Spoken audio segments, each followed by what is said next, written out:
So what is this whole thing about? You made a video about this. They're saying that Trump. There's a rumor about him giving head. That was in the Epstein files.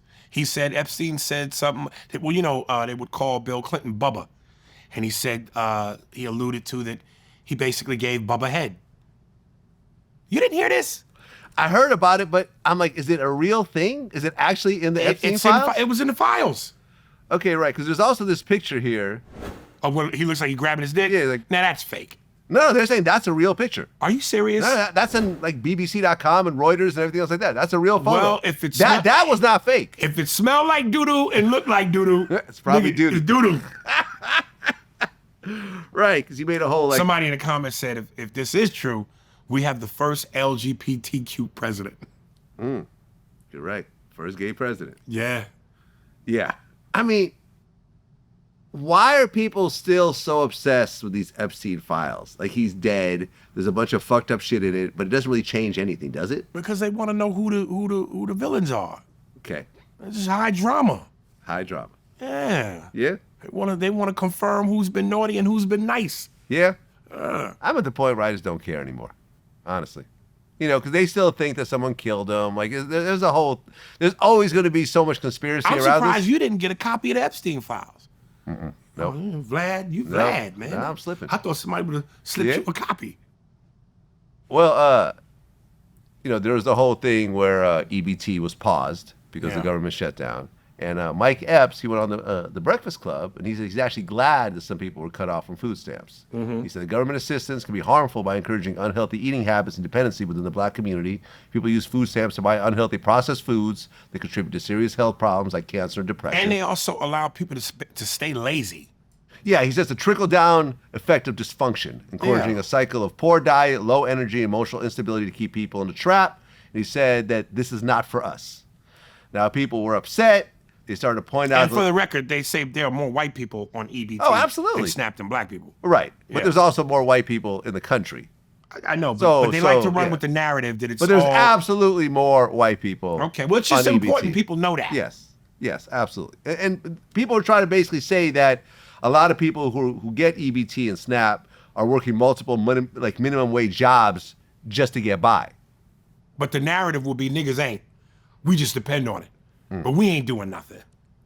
Which how do you feel about it? Do you feel like if the U.S. just cut off SNAP altogether, like if this EBT thing became permanent, would it be a good thing or a bad thing?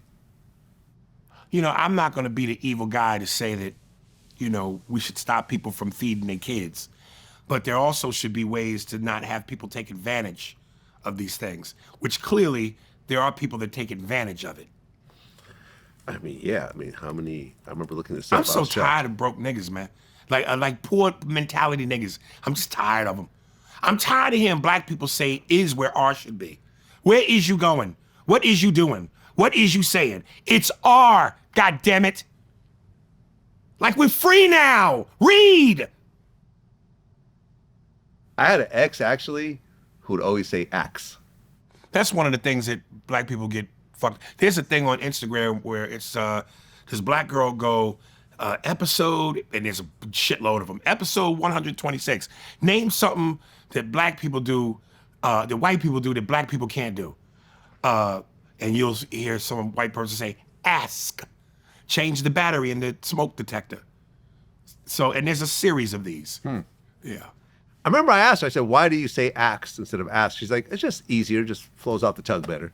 Lazy. That's some nigga shit. She did grow up in the projects in Sunnydale. Pronounce, enunciate, articulate. You know why that bothers me so bad? Because it comes with a mentality.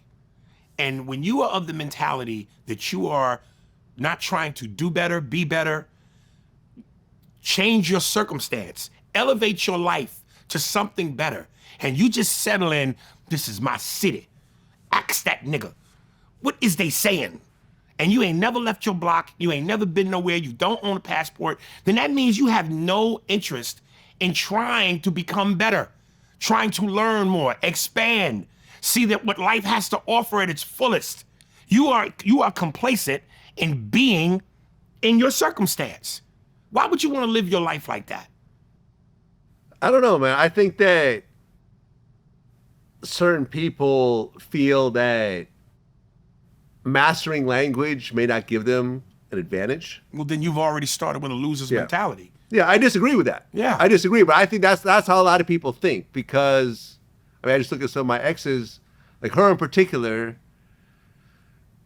I just, it seemed to her that if she said ask or acts, it just wouldn't really have any effect on her life. So she would just go with And what it she was may used to. not. Yeah. And it may not. But what I'm speaking to is the mentality that comes with it.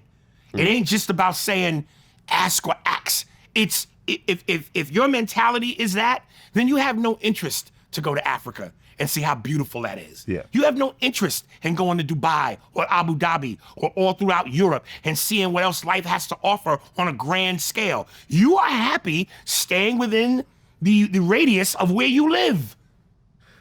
Do you know how many people are on food stamps in America? No. Take a guess. Can we stop playing guess this question and just tell me? 42 million. That's a lot.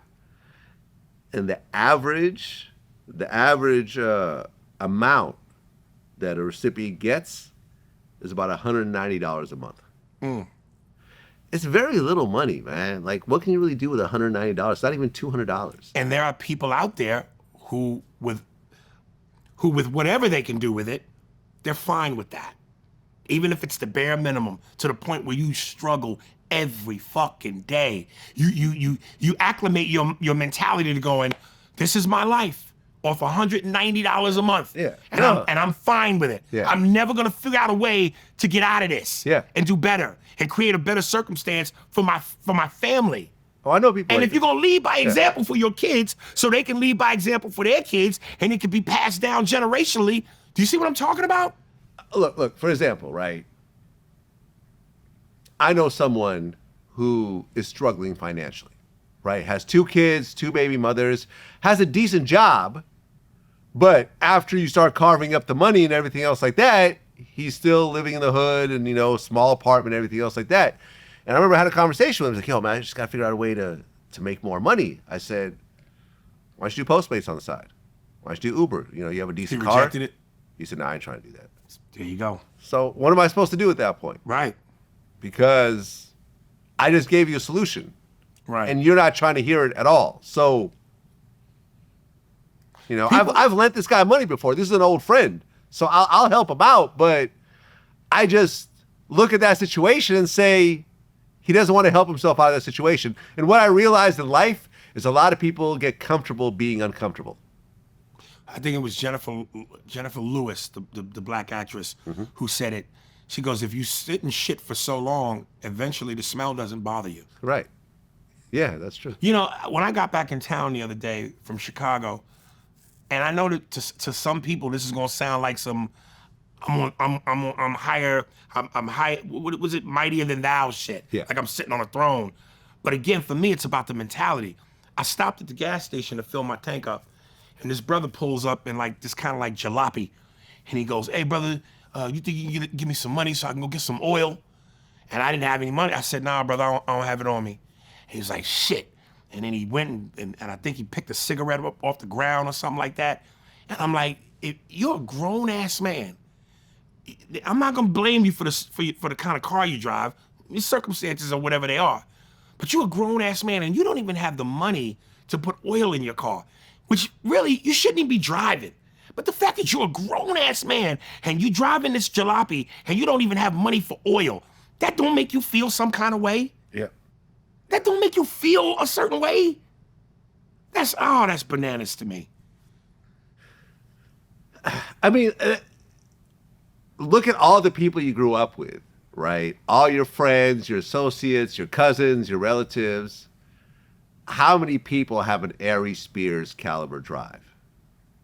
Probably very few, if any.